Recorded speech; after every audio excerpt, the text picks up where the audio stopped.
বর্তমানে দেশে যা ঘটছে, যে সকল ইস্যু তৈরি হচ্ছে, সব এক সরকারেরই তৈরি, সরকারের ক্রিয়েশন। কিন্তু পাবলিক তো এটা বুঝতেছে না। হ্যাঁ, বর্তমানে যে আওয়ামী লীগ নিষিদ্ধের ইস্যু, এটা তো কবে কার থেকে এতদিন আসলো কেন গড়াইতে গড়াইতে? এতদূর আসার কথা ছিল না। যারা আওয়ামী লীগকে নিষিদ্ধ চায় তারাই সরকার। হ্যাঁ, আবার তাদের বিরুদ্ধেই হচ্ছে আন্দোলন। তাহলে বোঝাই যাচ্ছে এটা একটা নাটক এবং সরকারের তৈরি একটা মঞ্চ। আর এই মঞ্চের নাটক তারাই মঞ্চস্থ করতেছে। দুই তিনটা একদম গুরুতর ইস্যু ছিল এই সরকারের বিরুদ্ধে, যেটা হচ্ছে তাদের মধ্য থেকে যারা সরকারে আছে তারাও বিরোধিতা করছে, বা সরকারের পক্ষে যারা তারাও বিরোধিতা করছে, অন্যান্য দল বিপক্ষে যারা তারা তো করছেই। তাহলে এখানে হচ্ছে যখন এই বিরোধিতাটা করছে, সবকিছু তো আসলে কি বলে, আগে বলতো সবাই আসলে সব স্বাধীনতার একটা মাত্রা আছে, সবকিছু স্বাধীন না, খোলাসা করে সব আর বলা যায় না। প্রতিটা সরকারি কারো না কারো দ্বারা তো হচ্ছে প্রভাবিত। তাহলে যেমন শেখ হাসিনা ছিল ভারতের দ্বারা প্রভাবিত, তেমনি বিএনপি কে দোষারোপ করে মানুষ যে অন্য তার বিরোধী দল দ্বারা প্রভাবিত, অর্থাৎ পাকিস্তান বা অন্যান্য এলাই যারা আছে। তো এইভাবে প্রতিটা সরকারি, কারণ বাংলাদেশ তো একটা ক্ষুদ্র, এই যে গ্লোবাল পলিটিক্সে বাংলাদেশের কোনো তো কিছু নাই করার। সো এই গ্লোবাল পলিটিক্সে, বৈশ্বিক রাজনীতিতে তো বাংলাদেশকে তো আর বাংলাদেশ নিজে চালাইতে পারে না। যেমন ইন্ডিয়া, পাকিস্তান, রাশিয়া বা অন্যান্য বড় চীন, আমেরিকা, এরকম কেউ না কেউ তো প্রেসক্রাইব করে চালায় এই সরকারগুলো। তাইলে চলতে হয়, চালাইলে মানে চাইলেও চলতে পারবে না এমন ভাবে বিশ্বের পলিটিক্সটাকে সাজানো, যে আপনি চাইলেও স্বাধীনভাবে একটা সরকার চলতে পারবে না অন্যের হচ্ছে গিয়া সুবিধা না দেখে, বা বড় বড় আধিপত্যবাদী রাষ্ট্রগুলোর সুবিধা না দেখে। তাহলে এখানে হচ্ছে ইউনূস সরকার যে সরকারে আসছে, এখানে যে 35 বা 36 জন হচ্ছে উপদেষ্টা বা তাদের উপদেষ্টা আছে যারা, আহ, এরা যে বসছে, এরা তো জুলাই আন্দোলনের সাথে একদম সম্পৃক্ত ছিল না। তাহলে এরা আসলো কিভাবে?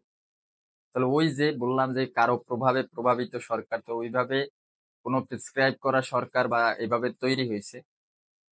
তাহলে হওয়ার পর যারা প্রেসক্রাইব করছে, যারা তাদের পাঠাইছে এখানে, তাদের দিয়া যারা সরকার গঠন করছে, যেই সব আধিপত্যবাদী রাষ্ট্র এই গঠনের বা এই সরকারের নির্মাতা, তাদের একটা এখানে বেনিফিট আছে না? নাইলে কেন তৈরি করছে? যেমন হাসিনার কথা বলতেছে যে শেখ হাসিনা এখানে হচ্ছে যে তারে দিয়ে সরকার গঠন করে ইন্ডিয়া, কারণ ইন্ডিয়া সুবিধা পায়।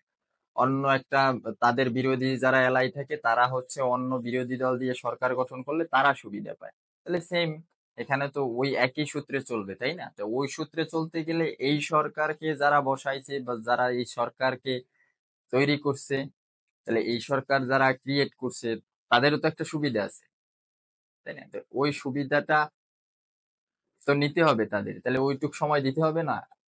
একটা সরকার গঠন করে দিলে 5 বছর সময় নেয়, ওই সময়ের মধ্যে ওই যেই আধিপত্যবাদী রাষ্ট্রগুলো তাদের বসানো সহযোগিতা করে, তাদের ওই সুবিধাটা আবার ওই সরকার বসে দেয়, বিজনেস হোক বা রাজনৈতিক হোক, সব ক্ষেত্রে।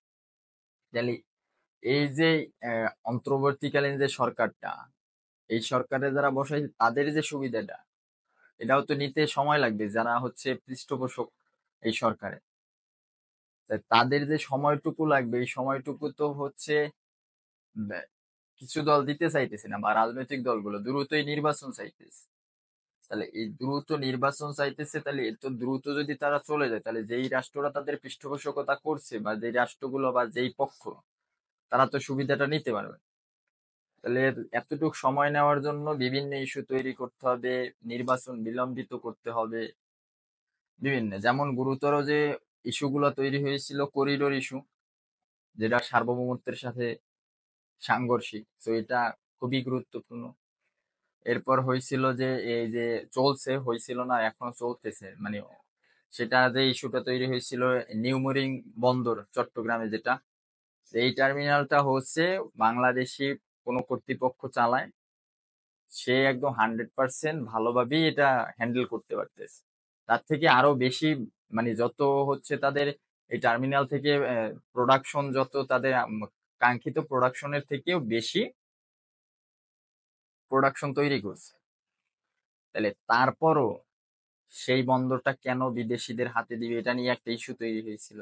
এখানে আমেরিকার হাত আছে বলে গুঞ্জন আছে, কিন্তু সরকার বলতেছে না, এটা হচ্ছে বিদেশি, হচ্ছে মধ্যপ্রাচ্যের একটা দেশের কোম্পানি। কিন্তু আবার ওইখানে হচ্ছে ওই মধ্যপ্রাচ্যের যে দেশের কোম্পানিটা, ওই কোম্পানিটা হচ্ছে রান করে অন্য আমেরিকান হচ্ছে কোনো একটা সামরিক গোষ্ঠী, ওটারে হচ্ছে গিয়ে দেখাশোনা করে বা ওটার বিজনেস সবকিছু। তো এইরকম, তাহলে এই যে বন্দর ইস্যু, করিডোর ইস্যু, এরপর হচ্ছে আজকের যে কথা, আইন উপদেষ্টার কথা হচ্ছে যে আমরা আওয়ামী লীগকে নিষিদ্ধর কথা বলে না, তাদের বিচার না করে আমরা যাব না। তাহলে এই যে বিচার করার যদি প্রশ্ন আসে, বিচার তো আর একদিনে হয় না, বিচার তো একটা দীর্ঘমেয়াদী প্রক্রিয়া। আর বাংলাদেশের কথা তো বাদই। তাহলে এই দীর্ঘমেয়াদী প্রক্রিয়ায় যদি বিচার করতে যায়, তাহলে সময় লাগবে, এই ইস্যু তৈরি হবে, সরকার ওই ইস্যুগুলো সমাধান করতে সময় চাইবে, সময় চাইলে আস্তে আস্তে সময় বাড়বে। ওই সময়ের মধ্যে যেই পৃষ্ঠপোষক রাষ্ট্রগুলো বর্তমান সরকারকে পৃষ্ঠপোষকতা করছে বা হেল্প করছে, তাদের সুবিধা তারা বুঝে নেবে। এরপর অন্যান্য যাদের ন্যাশনাল সুবিধা যদি হয় সেগুলো করবে, ব্যাস। তাহলে আমার মনে হয়, এটা আমার ধারণা, মানে কি বলে, প্রিভিয়াস ইস্যু থেকে বা আগেও ইস্যু ভিত্তিক রাজনীতি ভাবে হইতো, তা থেকে এটুকুই বোঝা যায় যে এই ইস্যু দিয়া ইস্যু ঢাকে, গুরুতর ইস্যুগুলো ঢাইকা তাদের কাজ চলতে থাকবে, কেউ এ বিষয়ে কথা বলবে না। ভুলে গেছে না, করিডোর ইস্যু নিয়ে কেউ কথা বলে এখন?